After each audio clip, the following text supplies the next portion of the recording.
Friends, ഇന്ന് നമുക്ക് ഒരു ഓർക്കാപ്പൊടി കൊണ്ടൊരു ചമ്മന്തി അരക്കാം. അപ്പം അതിനാവശ്യമായിട്ടുള്ള ഓർക്കാപ്പൊടിയും ചീരമുളകും ആവശ്യമുണ്ട്. മിക്സിൻ്റെ ജാറിട്ട് അതിലേക്ക് ഓർക്കാപ്പൊടിയും ചീരമുളകും ഇട്ട് ഉപ്പും ഇട്ടിട്ട് അത് നല്ലപോലെ പേസ്റ്റ് രൂപത്തിൽ അരച്ചെടുക്കണം.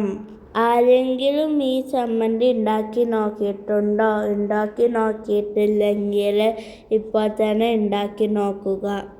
പേസ്റ്റ് രൂപത്തിൽ അരച്ചെടുത്ത് അതിലേക്ക് 2 ടീസ്പൂൺ വെളിച്ചെണ്ണയും ഒഴിച്ചിട്ട് ഒന്ന് മിക്സ് ചെയ്തെടുക്കണം. വെളിച്ചെണ്ണ എല്ലാവർക്കും എത്തുന്ന വിധത്തിൽ മിക്സ് ചെയ്യുക.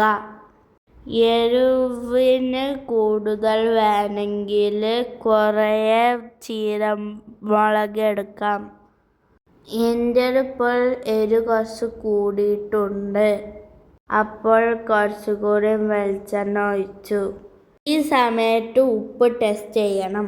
ഇതാണ് ഞാൻ ഇന്ന് സ്കൂൾക്ക് കൊണ്ടുപോകുന്ന കൂട്ടാൻ. എൻ്റെ ഫ്രണ്ട്സിനൊക്കെ ഈ കൂട്ടാൻ ഭയങ്കര ഇഷ്ടമാണ്. അപ്പോൾ ശരി.